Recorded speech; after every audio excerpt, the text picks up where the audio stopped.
नमस्कार दोस्तों, मैं आपको आज पढ़ाने जा रहा हूँ जीके का एक चैप्टर जिसका नाम है समाधि स्थल। और ये आपके आने वाले एग्जाम्स में, चाहे आपका कोई भी एग्ज़ाम है, उसके लिए बहुत मोस्ट इम्पॉर्टेंट टॉपिक है ये। और इसको हम अब पढ़ते हैं, देखिएगा। सबसे पहले हम हेडिंग डालेंगे इसमें समाधि स्थल।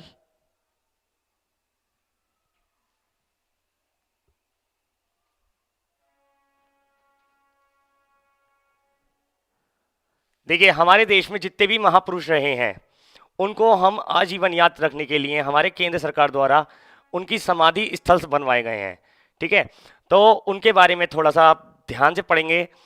पहला है इसमें राजघाट। राजघाट राजघाट किसकी समाधि स्थल है? राजघाट समाधि स्थल है महात्मा गांधी की। महात्मा गांधी। ठीक है दोस्तों, इन्हीं के बारे में तो आप सभी लोग जानते हो कि ये हमारे देश के इन्हें अहिंसा का पुजारी कहा जाता है। इन्हें हम देश के बापू कहते हैं। और इनका हमारे देश की लड़ाई में भी, आज़ादी की लड़ाई में भी बहुत ज़्यादा योगदान रहा है। सेकंड है हमारा शांति वन।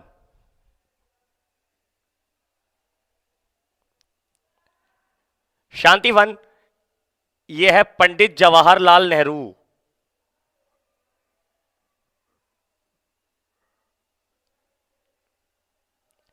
इनको भी सभी लोग जानते हैं। ये हमारे देश के प्रथम प्रधानमंत्री बने। और योजना आयोग जब 15 मार्च 1950 को इसका गठन किया गया था, तब उसके प्रथम अध्यक्ष भी पंडित जवाहरलाल नेहरू ही बनाए गए थे। और इनको हम लोग प्यार से चाचा नेहरू के नाम से भी जाने जाते हैं। तीसरा है शक्ति स्थल। शक्ति स्थल ये इंदिरा गांधी का समाधि स्थल है।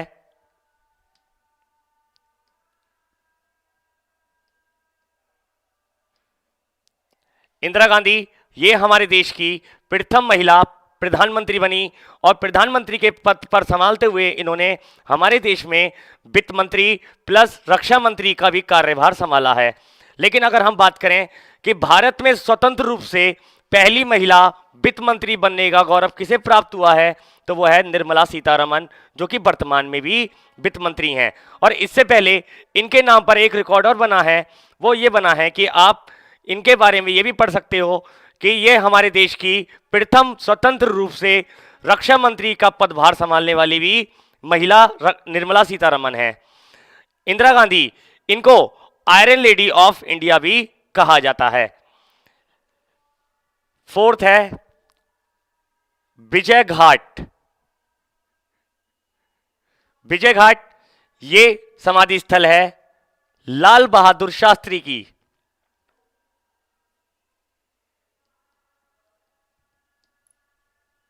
लाल बहादुर शास्त्री ने भी हमारे देश की आज़ादी में बहुत योगदान दिया। और ये हमारे देश के एकमात्र ऐसे प्रधानमंत्री हैं जिनकी डेथ देश के बाहर हुई है। इनकी डेथ दोस्तों कहाँ हुई? इनकी डेथ हुई थी ताशकंद, जो कि उज्बेकिस्तान की राजधानी है। इसके बाद आता है अभय घाट। अभय घाट समाधि स्थल है मोरारजी देसाई। मोरारजी देसाई हमारे देश के प्रधानमंत्री रहे। उससे पहले ये हमारे देश में वित्त मंत्री के पद पर भी कार्य कर चुके थे।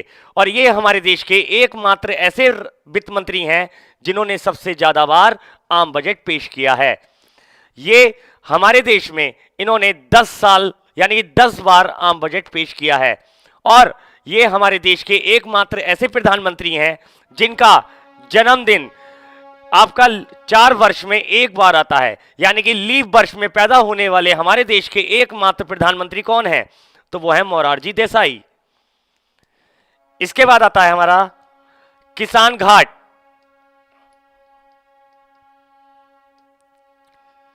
किसान घाट ये चौधरी चरण सिंह।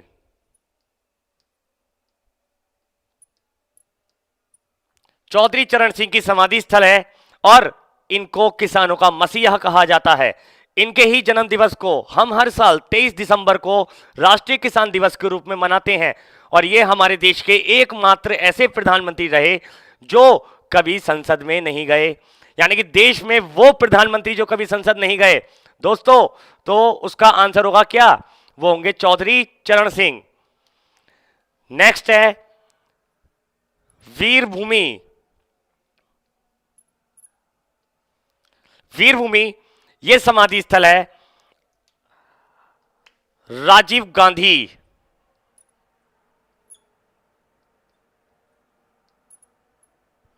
राजीव गांधी हमारे देश के वो प्रधानमंत्री हैं जिन्होंने हमारे देश में कंप्यूटर शिक्षा की शुरुआत कराई, यानी कि भारत में कंप्यूटर शिक्षा का पिता कहा जाता है राजीव गांधी को, जैसे कि विश्व में कंप्यूटर शिक्षा का पिता कहा जाता है चार्ल्स बेबेज को। नेक्स्ट है महाप्रयाग घाट। महाप्रयाग घाट यह समाधि स्थल है डॉक्टर राजेंद्र प्रसाद। डॉक्टर राजेंद्र प्रसाद ये हमारे देश के प्रथम राष्ट्रपति बने और इनका उपनाम जो है, इनका उपनाम है बिहार केसरी। जैसे कि पंजाब केसरी के नाम से जाना जाता है लाला लाजपत राय को, इसी तरीके से डॉक्टर राजेंद्र प्रसाद को जाना जाता है बिहार केसरी के नाम से। और दोस्तों इनके जन्म दिवस का जो हम मनाते हैं, इनका जन्मदिन होता है 3 दिसंबर को, और 3 दिसंबर को हम इनके जन्म दिवस को मनाते हैं राष्ट्रीय कृषि शिक्षा दिवस के रूप में। ये मोस्ट इंपॉर्टेंट है आपके लिए। वो ये पूछ लेता है कि राष्ट्रीय कृषि शिक्षा दिवस इनमें से किस महापुरुष के जन्म दिवस के रूप में मनाया जाता है? तो आंसर होगा हमारा डॉक्टर राजेंद्र प्रसाद। नेक्स्ट है नारायण घाट। नारायण घाट पर है डॉक्टर गुलजारी लाल नंदा। अब आपसे वो पूछ लेता है कि डॉक्टर गुलजारी लाल नंदा कौन थे? तो ये हमारे देश के प्रधानमंत्री भी रहे हैं, और उससे पहले ये जब हमारे देश में योजना आयोग बना था, मैंने अभी आपको बताया था कि 15 मार्च सन 1950 को हमारे देश में एक आयोग बनाया गया जिसका नाम था योजना आयोग, जिसके प्रथम अध्यक्ष थे पंडित जवाहरलाल नेहरू, और प्रथम उपाध्यक्ष जो थे उनका नाम था आपका डॉक्टर गुलजारी लाल नंदा। आगे देखेंगे। नेक्स्ट है हमारा समता स्थल। समता स्थल यह समाधि स्थल है डॉक्टर जगजीवन राम। डॉक्टर जगजीवन राम जो थे ये हमारे देश में लोकसभा के प्रथम दलित अध्यक्ष रह चुके थे, और इन्हीं की बेटी को भी यह सौभाग्य प्राप्त हुआ कि वो भी लोकसभा स्पीकर बनी है, जिनका नाम है मीरा कुमार, जो कि देश की पहली महिला लोकसभा स्पीकर तथा देश की पहली दलित महिला लोकसभा स्पीकर जो बनी वो मीरा कुमार बनी है। नेक्स्ट है चेत्रा भूमि। चेत्रा भूमि पर हैं डॉक्टर भीमराव अंबेडकर। इनको तो आप सभी लोग जानते हो, इन्होंने हमारे देश का संविधान लिखा है, इन्हें देश के संविधान का शिल्पकार कहा जाता है। और जिस समय हमारा देश आजाद हुआ था, जब पंडित जवाहरलाल नेहरू का मंत्रिमंडल तैयार हुआ था, तो पंडित डॉक्टर भीमराव अंबेडकर को उसमें जो आपकी जिम्मेदारी सौंपी गई थी, इन्हें देश का प्रथम कानून मंत्री भी बनाया गया। ये क्वेश्चंस आपके पुलिस विभाग के जितने भी एग्जाम्स होते हैं उसमें पूछा जा सकता है कि देश का पहला कानून मंत्री कौन है, तो वो थे डॉक्टर भीमराव अंबेडकर। और इन्हीं के नाम पर दोस्तों हम अपने उत्तर प्रदेश पुलिस एकेडमी का नाम भी रखा गया है, doctor Bhimrao Ambedkar police academy. और ये क्वेश्चन पिछले वर्षों में कई बार यूपी पुलिस कांस्टेबल के एग्जाम में भी पूछा जा चुका है कि उत्तर प्रदेश पुलिस एकेडमी कहां स्थित है, तो वो स्थित है आपकी मुरादाबाद। नेक्स्ट है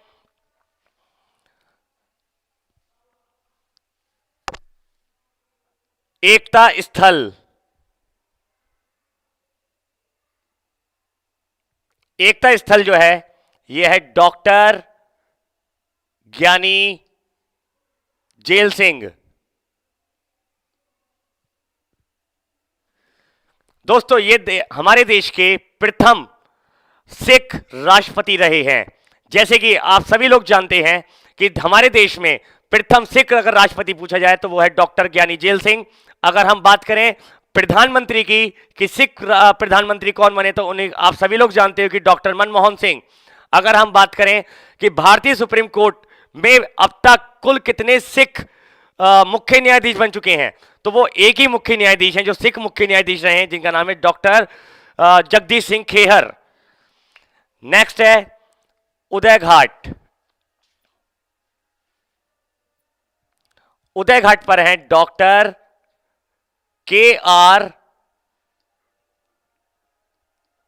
नारायण। दोस्तों जब हमारा पूरा विश्व 20वीं सदी से 21वीं सदी में प्रवेश कर रहा था, यानी कि मैं आपसे बात करूं कि 1999 से जब हम 2000 में प्रवेश कर रहे थे तो उस समय पर हमारे देश के जो राष्ट्रपति थे वो डॉक्टर KR नारायण थे और ये देश के प्रथम दलित राष्ट्रपति रहे हैं। अभी वर्तमान में जो हमारे राष्ट्रपति हैं रामनाथ कोविंद, वो देश के दूसरे दलित राष्ट्रपति हैं। तो दोस्तों क्वेश्चन आपसे यह भी पूछा जा सकता है कि अब तक अपने देश भारतवर्ष में कितने दलित राष्ट्रपति बन चुके हैं, तो वो बन चुके हैं 2। पहले थे डॉक्टर KR नारायण और दूसरे हैं आपके रामनाथ कोविंद। नेक्स्ट है जननायक स्थल। जननायक स्थल यह है चंद्रशेखर राव।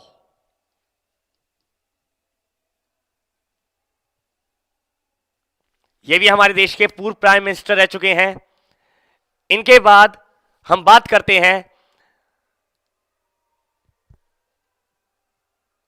स्मृति स्थल। दोस्तों स्मृति स्थल का जो दूसरा नाम है उसका नाम है सदैव अटल।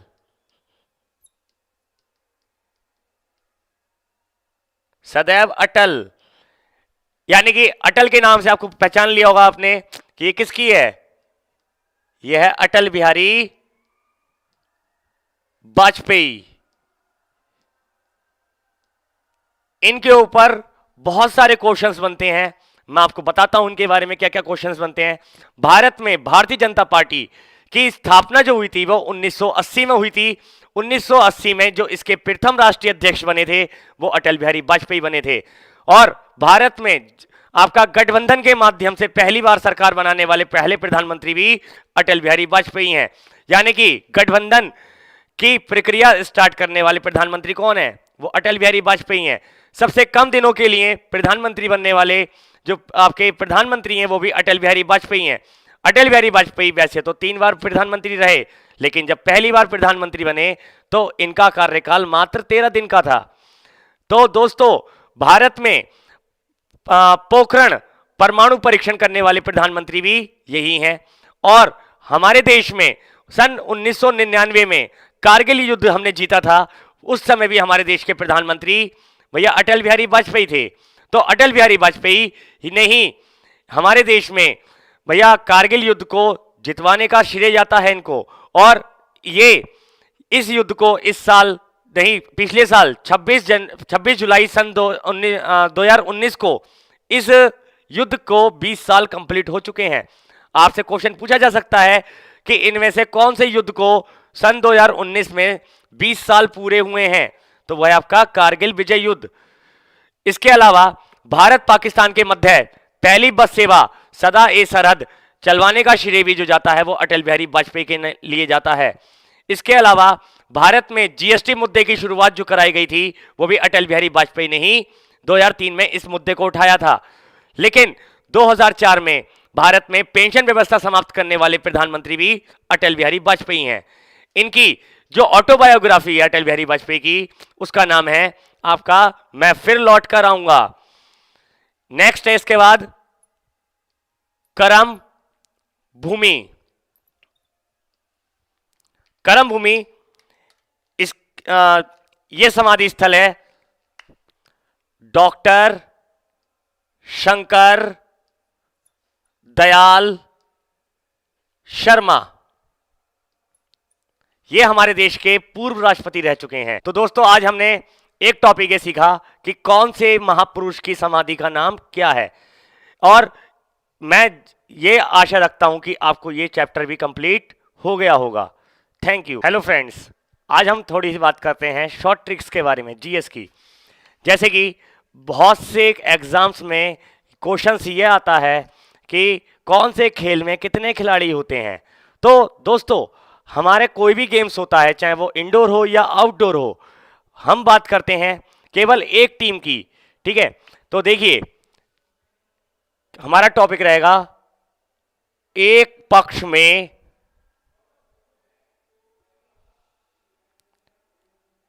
खिलाड़ियों की संख्या।